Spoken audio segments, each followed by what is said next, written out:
Coming up, in a world that's way too serious, we all need a lot more laughter, a lot more humor in our lives. So in this episode, I'm going to spotlight 7 of the funniest non-parody songs of the rock era, including a song about a woman who cooks with nothing but Vaseline. And then there's the unhinged rant about modern life that became a hilarious and accidental protest song for Gen X. Plus there's the classic song we've all sung along to for years. It's got a chorus we all thought was a little silly, but it's actually about a female, a word I can't say on here, but you'll find out next. Then on the opposite end of the spectrum, there's a song that seems really dirty at first listen, but it's actually about fishes. And finally, a classic song by the most underrated metal band of all time that borrowed every cliche in the book to create a song that makes us bust a gut every time we hear it, or even when we don't. It's our countdown of the funniest non-parody songs of the rock era. It's a can't miss and is coming up next on Professor of Rock. Hey music junkies, Professor of Rock, always here to celebrate the greatest artists and the greatest songs of all time. If you've ever found yourself using a Garfield or Mickey Mouse phone to make a phone call back in the day, you're going to dig this channel of deep musical nostalgia. Make sure to subscribe below right now. I know you'll find something to dig on here. Also, check out our podcast on Apple and Spotify. And guess what? Our Vintage Years collection is back. If you'll click on the link below or right up here, you'll be able to get them. Now, I heard a song the other day that I haven't heard in decades, and I laughed for a few minutes about it. Because I remember the first time I heard it as a kid, and I didn't get the punchline. And then like 2 years later, when I had a little bit more experience in my life, I totally got it. And we've covered Weird Al many times on here. I thought it'd be interesting, though, to cover some of the funniest non-parody songs, non-Weird Al songs. Originals that are hilarious, some on purpose, some by accident. So let's get into it. Coming in at number 7, I know a girl thinks a ghost. She'll make you breakfast, she'll make you toast. But she don't use butter. She uses a novel ingredient. Our first of the funniest non-parody songs of the rock era. It's the Flaming Lips with She Don't Use Jelly. She don't use jelly. It's one of the strangest songs ever to break into the mainstream. Quirky, surreal, and hilarious song with lyrics about Vaseline, magazines, and tangerines.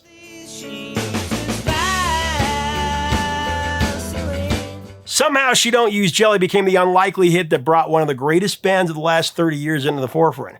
The Flaming Lips, they came out of the indie underground and into the pop culture spotlight then and there.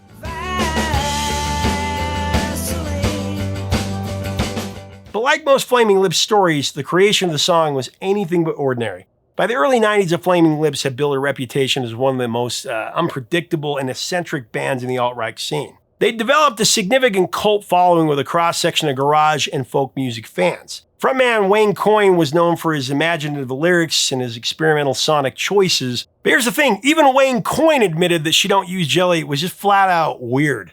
And that's saying something if Wayne thinks the song's weird.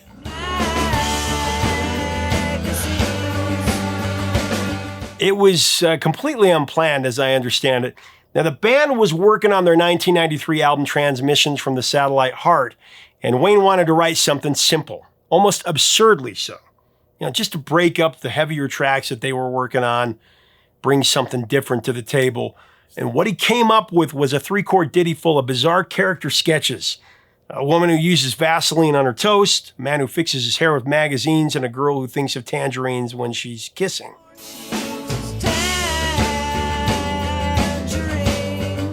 Meant to be a little anomaly for them. Wayne elaborated that the lyrics to She Don't Use Jelly were intentionally nonsensical, describing it as just a dumb song written in like 20 minutes. The band, they didn't give it much attention after that. There was no reason to give it any attention. In fact, they thought it was kind of a joke. Wayne and his bandmates came darn close to not even including it on the album. And it was added late in the process, only really as filler. Isn't that how the great ones come? But producer Keith Cleversley, he sensed its potential and encouraged them to record it with more intention. To appease their producer, the Lips gave it a warped, fuzzy production with a whimsical psychedelic touch, part bubblegum pop, part weirdo art rock.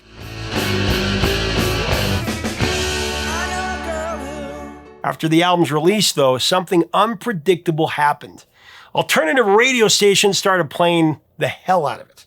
In 1994, the song became the band's first charting single, eventually reaching number 55 on the Billboard Hot 100, and it became a huge staple on MTV thanks to its colorful and utterly bizarre music video. When he's at home and he blows his nose.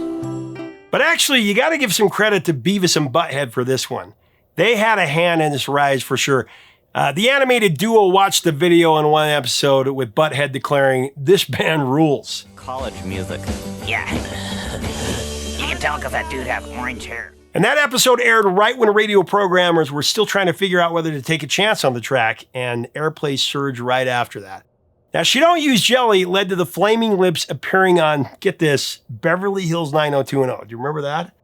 They performed it at the Peach Pit after dark. I mean, for a band that was more used to playing dive bars and industrial warehouses, the idea of lip-syncing this bizarre hit to a primetime soap opera like 90210 felt like performance art in and of itself. Hey, is that the Flaming Lips? Well, it's not Michael Bolton. That's for sure. So this is my autistic son's favorite song. He begs me to play it whenever we're in the car, and he sings every word, laughing his head off in the back of the car, and it just brightens my day every time. And that's one of the reasons I chose it.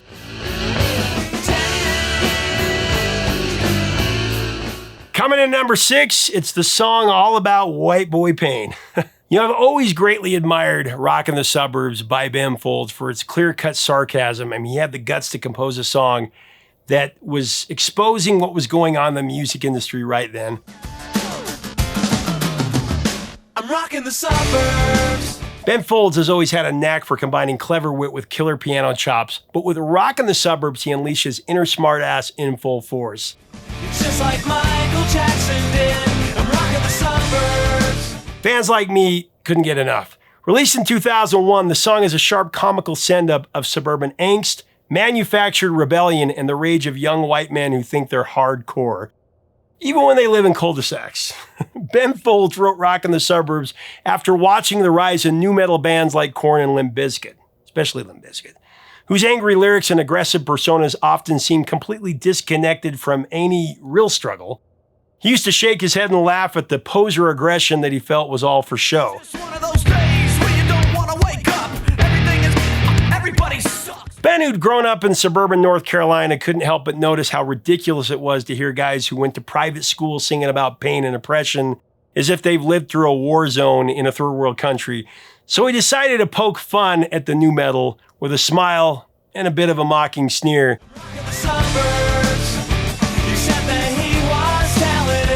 I laugh about the song lyrics like, "Y'all don't know what it's like being male, middle class, and white," or "I'm rocking the suburbs just like Quiet Riot did."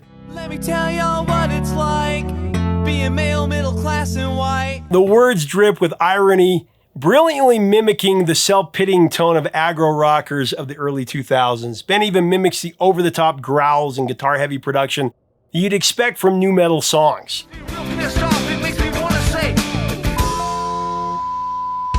Except he's doing it on a grand piano, which brilliantly showcased his gifted musicianship. I mean, he's a wizard on the keyboard.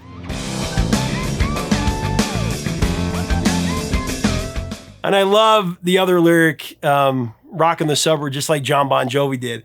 And his need for, well, all of our need for Preparation H. It's so classic. For some preparation age. What makes Rockin' the Suburbs so damn funny is how dead on it is. Ben walks a fine line between mocking the genre and the culture behind it, while also recognizing how absurd everybody can be, including himself, including me, you. He once said that the song wasn't just aimed at other bands, it was also aimed at him, and at the part of himself that took things way too seriously growing up. If you don't believe, listen up to my new CD, Sham On. The original version of the song was even more pointed though. In early drafts, Folds called out specific artists by name, including Marilyn Manson, but he ultimately decided it was funnier to keep it just more universal, letting the archetype speak for itself. He did, however, double down for the song's video, which was directed by Weird Al Yankovic, adding even more tongue-in-cheek absurdity with multiple versions of Ben dressed as screaming rockers, suburban dads, and confused neighbors.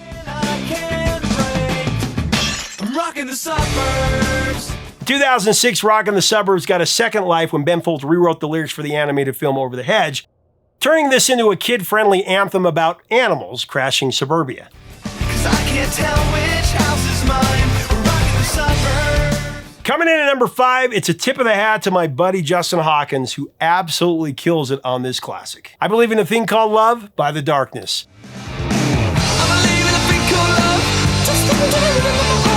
When I Believe in a Thing Called Love by The Darkness hit the airwaves in 2003, it was like a lightning bolt out of nowhere. A glam rock time machine crashing into the middle of a decade ruled by hip-hop, indie rock, and emo.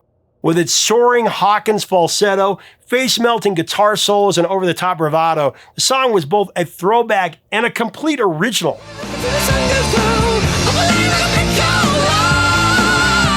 And somehow it managed to be ridiculously cool and laugh-out-loud funny at the very same time. At first listen, it sounds like a serious rock anthem from the 70s, but then you give it a few more plays and you realize The Darkness are very much in on the joke. The falsetto vocals by frontman Justin Hawkins are so exaggerated they practically wink at you.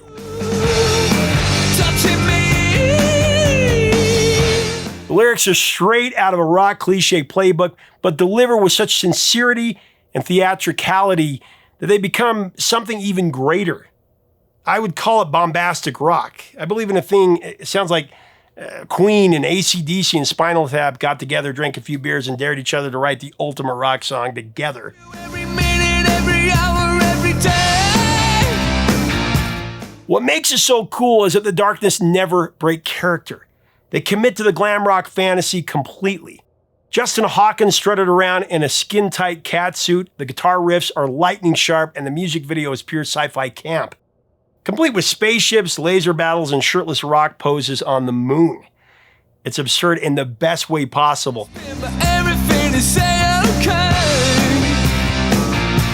But this really isn't satire or mocking classic rock music. This band is clearly celebrating it, turning up every dial to 11 and saying, "Isn't this ridiculous? Isn't this awesome?" Now, as I understand it, The Darkness never expected this song to take off like it did. It was released at a time when irony was king and big guitar solos were passé. I Believe in a Thing Called Love, it broke all the rules, and it was so refreshing. It became a massive radio hit worldwide and helped revive interest in glam and hard rock for a whole new generation. Even people who didn't like rock found themselves belting it out in their cars.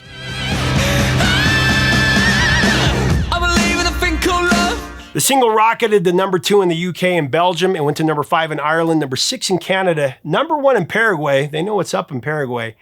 And it went to number 35 on the Billboard Hot 100 here. It should have been a number 1 hit. Here's what Justin told me about this in an interview I did quite a while ago.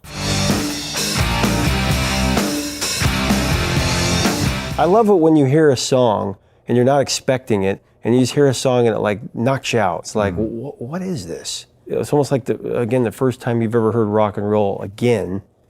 I mean, it sounds familiar, but it also is different. Well, you're onto a winner when when you're doing something that sounds familiar, but you can't actually pin it down. I mean, that's kind of what you aim for, isn't it, really? I mean, for me, when we wrote that song, we kind of had a lot of the album written already, and we were gigging it, and the rest of the album, it's probably safe to say, is kind of just more hard rock, really. And we were definitely live, and we are kind of just a hard rock band, really.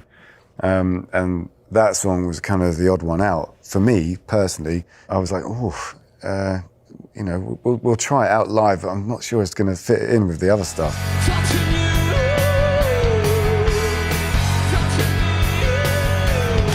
Obviously, it went down like a storm.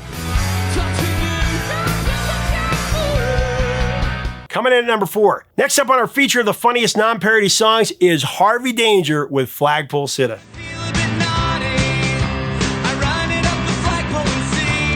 When Harvey Danger's Flagpole Sitta exploded onto alt-rock radio in 1998, it was like a shot of espresso for a generation teetering between post-grunge cynicism and pre-millennial angst.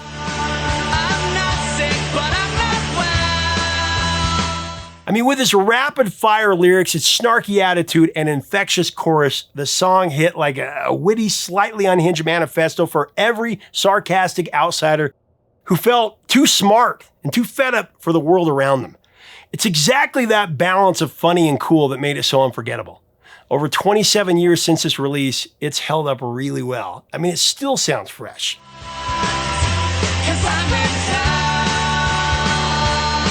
You're right out of the gate, Flagpole Sitta hooks you with one classic opening line. I had visions, I was in them, I was looking into the mirror to see a little bit clearer the rottenness and evil in me.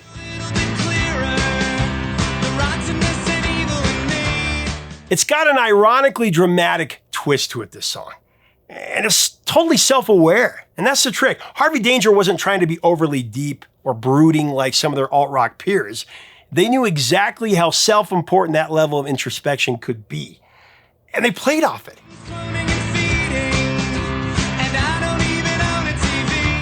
I mean, Harvey Danger vocalist Sean Nelson delivers every line of this song with a mix of theatrical flair and eye-rolling irony. Like a college philosophy major having a panic attack at a frat party, but still making everyone laugh in the process. I mean, the humor of Flagpole Sitta is biting and cerebral. It's a really well-written song. I love this song. Lyrics like, I'm not sick, but I'm not well, and been around the world and found that only stupid people are breeding.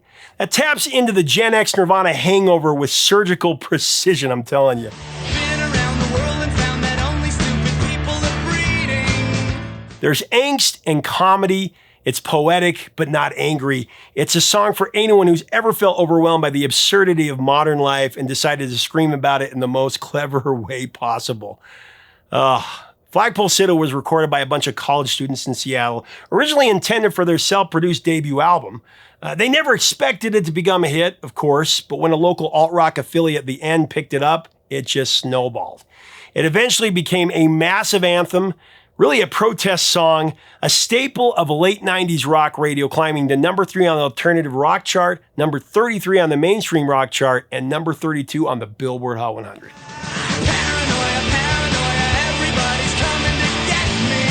The track was also used as the theme song for the original pilot of Peep Show in the UK.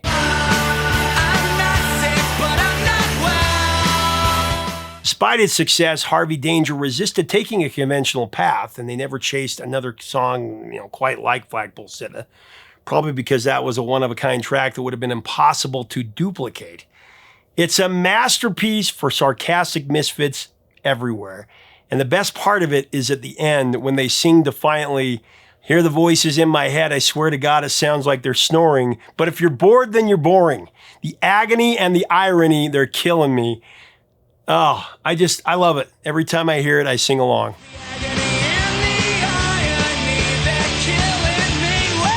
Coming up next at number 3, I've got a song that I heard when I was like 8 or 9 years old, and I didn't get it.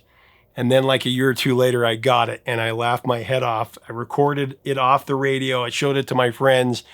We passed it around. It was contraband. We couldn't play it too loud because we couldn't let our parents hear it. Coming in at number 3, I've got Wet Dream by comedian Kip Addotta.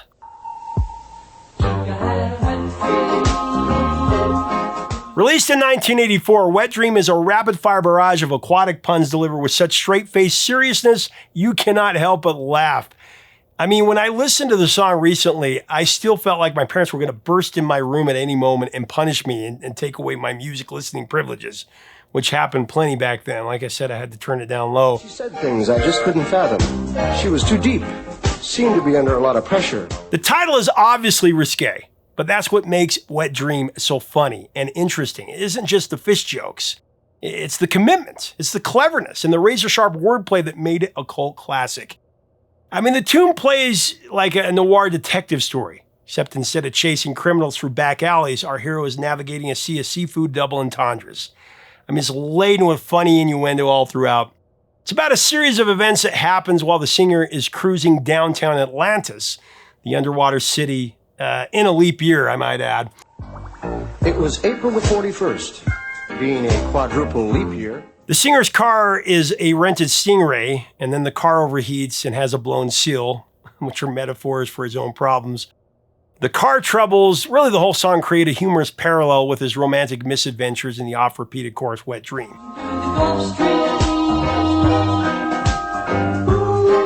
It's the hilarious double entendre, and while it first appears to describe a dream related to water or aquatic life, we actually figure out that it describes his romantic encounters, indeed. And there's a lot of aquatic-themed characters here. There's Gil, who's heart of herring, another fish pun, and a woman with a zodiac sign aquarium. I said, "Hi, Gil." You have to yell, he's hard of hearing. Throughout the song, there's clever wordplay about many sea creatures and fishing-related terms. There's the midnight bait and a few minnows. The peak of the song is a battle with the haddock, leading to a pun-filled battle involving too many fish puns to cover here. You gotta hear this song, though. On the phone to the cods. The haddock hits me with a sucker punch. Kip Addotta, of course, the stand-up comic, he was known for his dry delivery, and he took this to Dr. Demento, and it became a classic. Oh man, the chorus always made me and my friends laugh every time. Think I had a wet dream cruising through the Gulf Stream.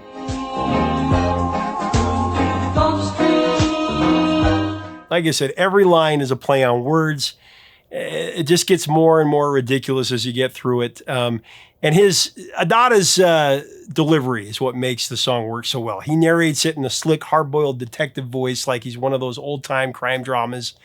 Kind of like Dragnet, which only adds to the ridiculousness. Around here, what a crab. This guy was steamed. Wet Dream originally gained traction on novelty radio shows and comedy compilations, but like I said, it found a second life on the Dr. Demento show, which specialized in offbeat humor and launched other quirky classics like Fish Heads and Dead Puppies.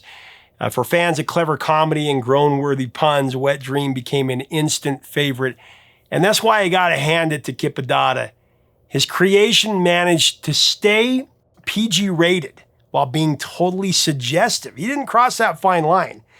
It's something that takes real skill to pull off. And man, speaking of Dr. Demento, I need to do a top 5 on Dr. Demento. Let me know if you'd like to see that. And then I went home with her. And what did I get for my trouble? Case of the clams. Coming in at number 2, I've got a silly song that was not really meant to be funny per se, but it becomes hilarious once you know the story behind it. It's a song by a serious artist that we've all sung along to at one time or another, big time sing along. And the whole time we've been singing it, we didn't know that we were singing about a female toy. I can't really say the word on here. Let's just say it rhymes with vibrator.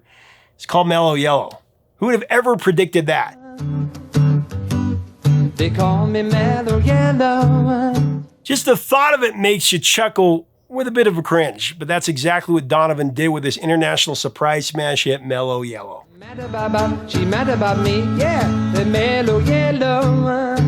You think about it, radio DJs were pretty bold to play Mellow Yellow, especially in 1966. I mean, when the 45 got spun on the airwaves, listeners couldn't be sure whether to laugh or groove or start looking for bananas with psychedelic powers. What the hell is this song about? Born a high forever to fly. Donovan, the Scottish folk pop troubadour, already known for his dreamy hits like Sunshine Superman, had officially gone whimsical.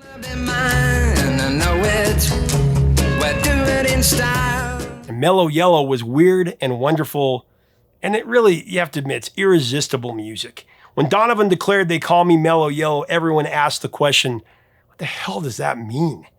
Why do they call him Mellow Yellow? And then when you figure out the vibrator part, that rhymes with vibrator, you're like, oh, okay. Around that time, when the song was released, a rumor spread that Mellow Yellow was actually about smoking banana pills to get as high as a kite.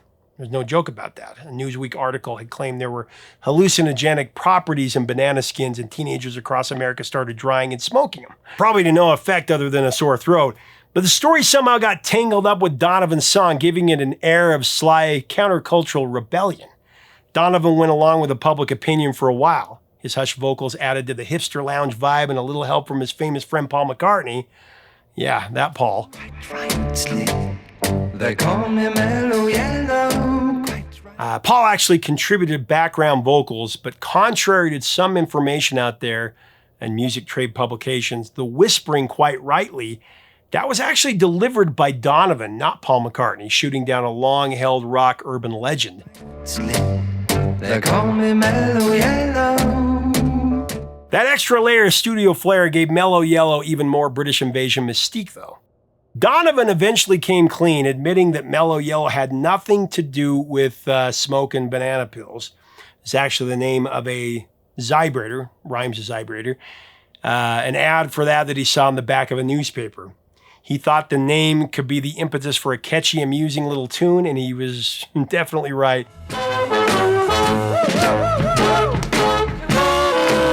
Mellow Yellow, a track that spawned chatter about bananas and female, stuff, was a number 2 hit for Donovan on the Billboard Hot 100 and Canada, and it went to number 8 in the UK and number 3 in New Zealand.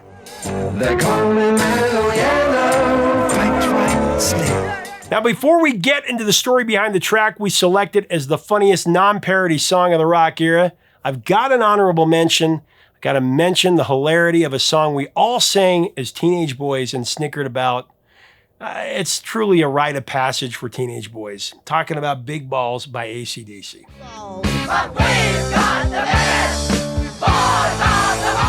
Classic Bon Scott double entendre city here. Everybody knows what the expression big balls means, but Bon disguised it with the gender-bending line, And he's got big balls, and she's got big balls. All right. So just thinking about the track that I chose as the funniest non-parody song, it makes me laugh. I can't help it. We're going with one of the greatest metal bands of all time, Spinal Tap, with their comedic masterpiece, Big Bottom.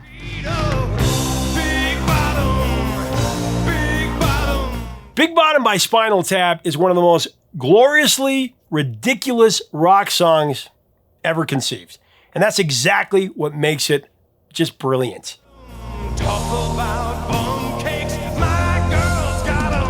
Born out of the satirical minds behind the legendary 1984 mockumentary This Is Spinal Tap, the song is both a nod to overblown hard rock and a masterclass in musical comedy, let's be clear.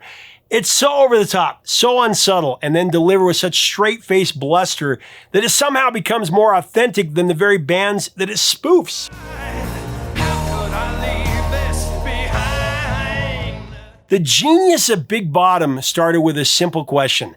What if a band took their obsession with sex, excess, and bass frequencies way too far and completely serious?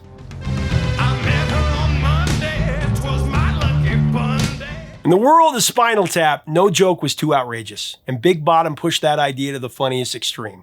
Instead of a standard setup with one bass player, the band, they went nuclear. 3 bass guitars, Derek Smalls on his regular bass, David St. Hubbins on a bass instead of a rhythm guitar, and even virtuoso Nigel Tufnell trading in his lead guitar for a bass of his very own. The result is a hilariously overstuffed low end that makes the whole song feel so heavy, so thick, yet completely absurd. This song is a tongue-in-cheek ode to women with, big booties. The bigger the cushion, the sweeter the pushin', and talk about mud flaps, my girl's got 'em. The bigger the cushion, the sweeter the pushing. It's intentionally crass, it's intentionally exaggerated, and it's full of the kind of locker room bravado that was all over rock music in the late 70s and early 80s. Speaking of the band we just talked about, acdc. But in this case, it's turned up to 11, as Nigel demanded. These go to 11. Big Bottom, it's so dumb, it's actually smart. Christopher Guest as Nigel, Michael McKean as David, and Harry Shearer as Derek. They were all seasoned comedians and musicians, which is what made Spinal Tap so sharp. Behind the scenes, the song was reportedly written really quick. It's just one of the many comedic rock gems the trio cranked out during the production of the film This Is Spinal Tap.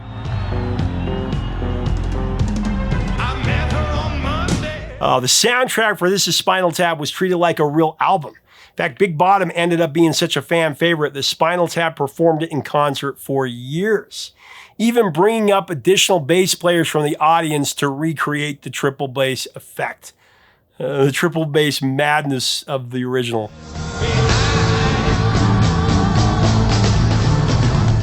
Big Bottom is so damn funny because it's all in on the joke. It takes something really stupid, ridiculously stupid, and delivers it with such musical confidence and deadpan cool that it just became iconic. It's rock and roll with a gigantic wink, and that's what makes it one of the most unforgettable butt rock songs of all time, and it really is the butt rock song of all time, and our funniest non-parody song ever. I like to sink her with my big torpedo.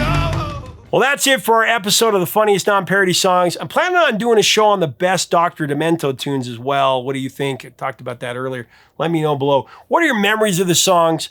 What do you think are some of the funniest songs of all time? either intentionally so or unintentionally. We got to cover them all. Let's have a great discussion below. If you like our content, we invite you to subscribe. We'd love to have you as part of our community. Until next time, 3 chords and the truth, my friends.